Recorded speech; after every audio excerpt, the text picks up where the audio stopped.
With the recent addition of Italian tank destroyer lines, we once again basically only have seen projects which were on paper, and that's it.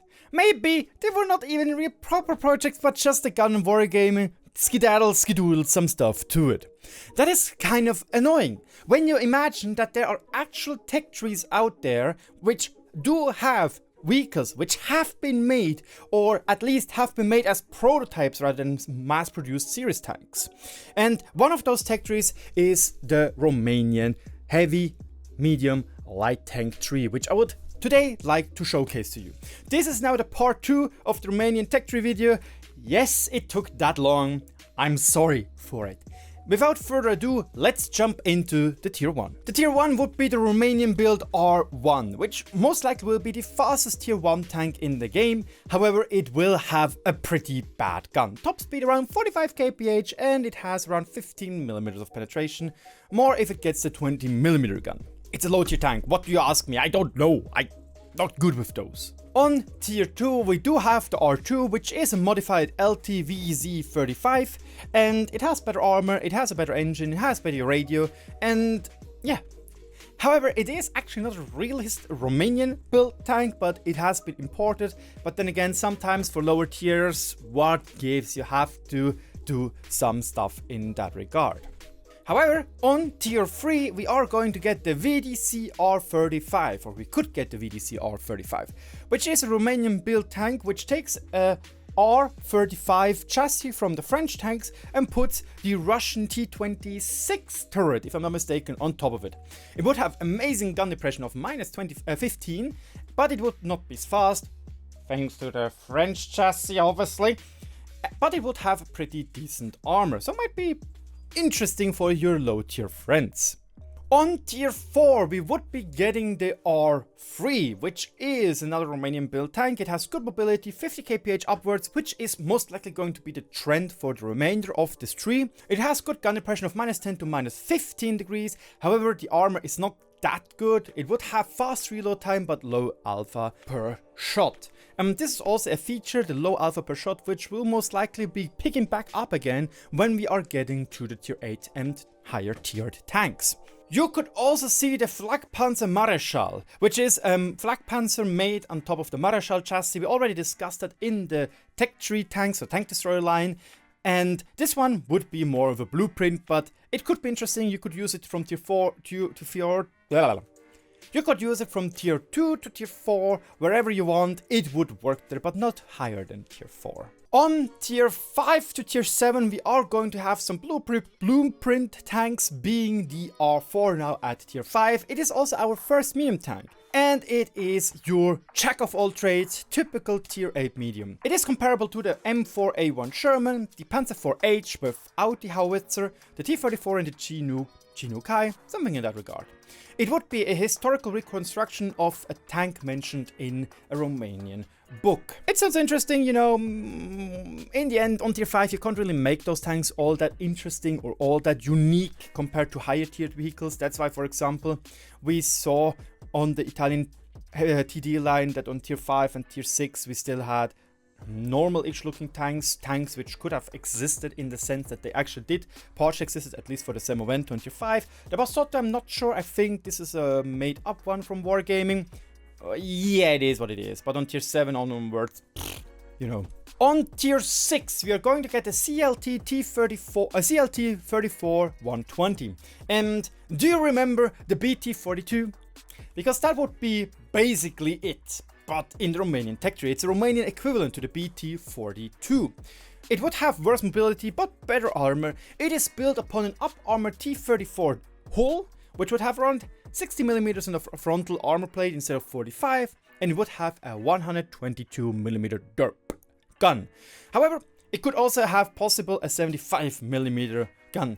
Decent armor, decent top speed of 40 to 45 kph, and it would be comparable to other tier 6 mediums, except for the derp gun, where it would only be comparable to the boogie. But then in any case, it is interesting, you know. You could see this as a fun little derp machine. The question is, however, is it even that fun anymore after the HE changes? And that is the exact second question I'm also asking myself about the SLT 34-150, which is the tier 7 medium tank of this proposal for the tech tree. It would be a very unique tank tier for tier, because we don't really have anything like that in the game on tier 7. It would be a tier 7 medium with basically the KV-2 gun, with a very high caliber 150mm gun. That is pretty heavy. The problem is though, as said before, HE has been changed. HE is not as good as it used to be.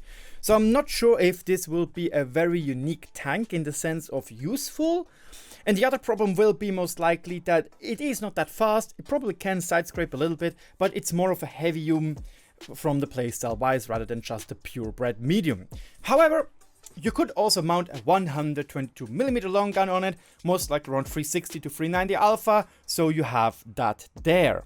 Let's move on to the TR-77, the first proper build late tank of the Romanian tech tree. This is a tank which combines the unique design features of the Western and the Soviet tank building schools. It would have around 205mm turret armor, 100mm hull, and 320 alpha. The top speed would be around 50 kph with a low gun depression of sadly only 5 degrees. I guess there we have the Soviet tank building school. This is basically the prototype to the tier 9 vehicle. It could also be classified as a medium tank, but I assume that you could use it as a heavy tank in that regard. And again, you might say about 205mm of turret arm, that's not that good. It is nicely rounded, nicely shaped, so there should be a pretty decent chance of bouncing. I would also assume that wargaming, in the case of it not having enough armor, it could just say, yeah, it has more armor plates. That's literally what, in many situations, at least IRL, they have been doing in those type of tanks. Well, not in the tier 77 per se, but in many other tanks that just put a bigger armor plate on top of it. Just bolted it to it, just welded it to it. Super Pershing much, for example. But yeah, now let's move to the TR-7758, which is the mass-produced version of the TR series of tanks. Around 400 to 600 have been built. And this vehicle is historically important to the Romanian folk, because it actually saw action during the Romanian Revolution, which is actually fairly interesting in that regard.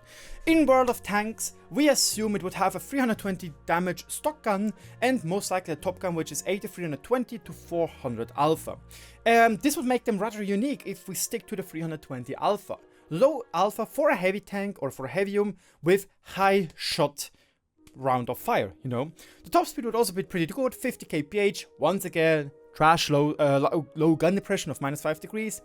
The whole armor would only be around 100mm, but again, we could just bolt another 20mm on top of it if Wargaming decides to do. And it would have a 320mm turret frontally. You might now say, oh god, not another hold down vehicle. While yes, that is true, it would have protruding cupolas which should be easier to penetrate than the ones on the Object 430U. And again, with 5 degrees of gun depression, it's actually a lot harder to get some good gun depression in than you might think. The effective turret armor will most likely be actually equal to some other tier 9 mediums, because it is more or less rounded, but it has some flat shapes in the front, so it might be fairly interesting in that regard.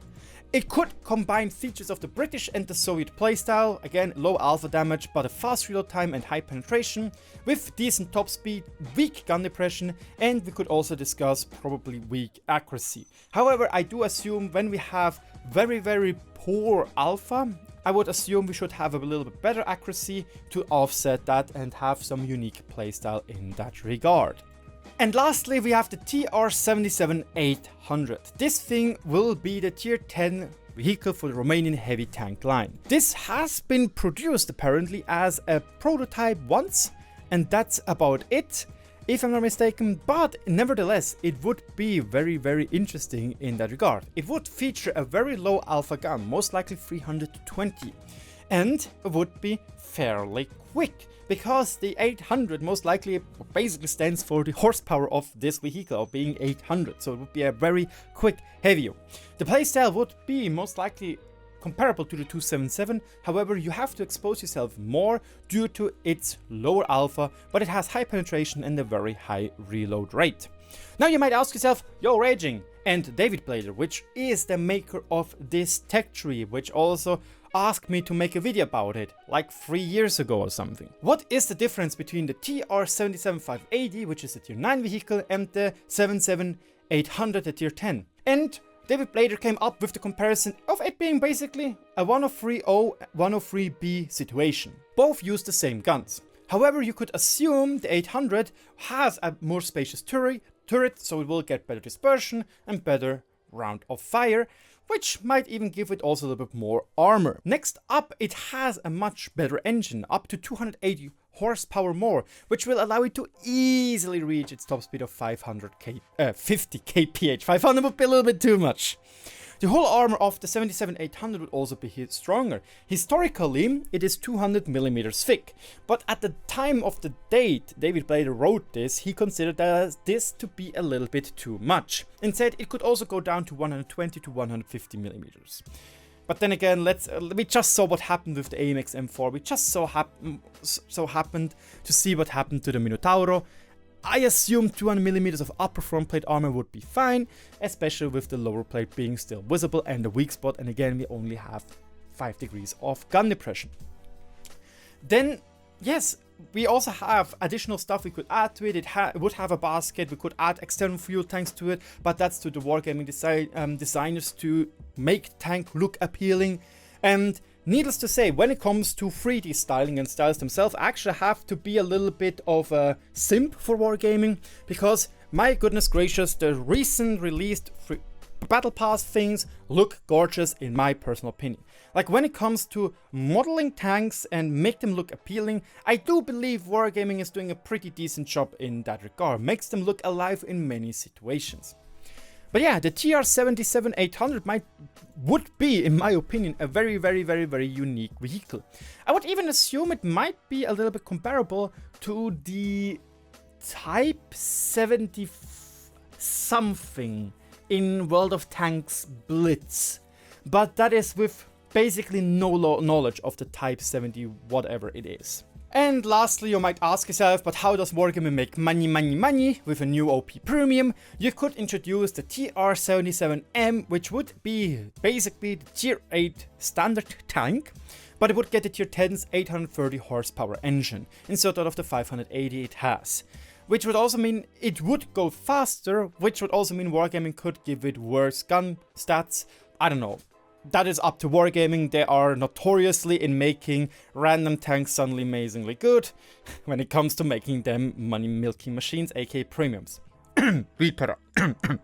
So let's wrap the Romanian tech tree together. First things first, again, I'm very sorry for taking this long on making this tree.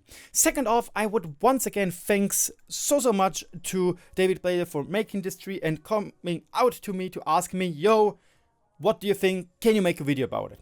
Maybe some of the information I've told you are now a little bit outdated because the game evolved, and the game evolved sadly in a little bit of a bad way, with more vehicles being hard to penetrate frontally, to say the least. However, I do believe a heavy tank line with bad gun depression, good top speed, decent frontal armor, and a low alpha gun with potentially decent accuracies on the move and fully aimed in, that is something I actually think is very interesting. I do believe, for example, the E5 is pretty interesting to play. However, when we now look at the 277, I also believe the 277 is pretty interesting to play.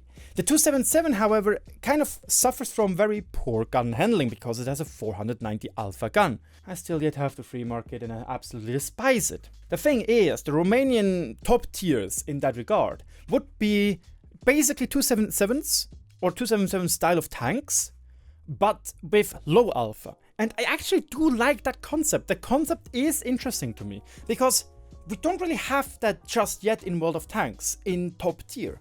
We have 400 alpha guns for heavies and technically F390 for the IS-4, but nobody uses it because it's literally only there, so it's historically accurate, because the IS-4 did only use the 122D 25T gun.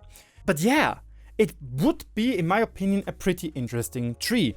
However, let me know in the comment section below what you think about that tree and what you would like to see about it. And also let me know if I should promote or showcase other tech tree proposals. We still have the Swiss tech tree, which is obviously something I really enjoy. And with that, Don't forget to check out the first part, which might be a little bit worse compared to this one because I've learned a lot. Without that, cheers and I'll see you around.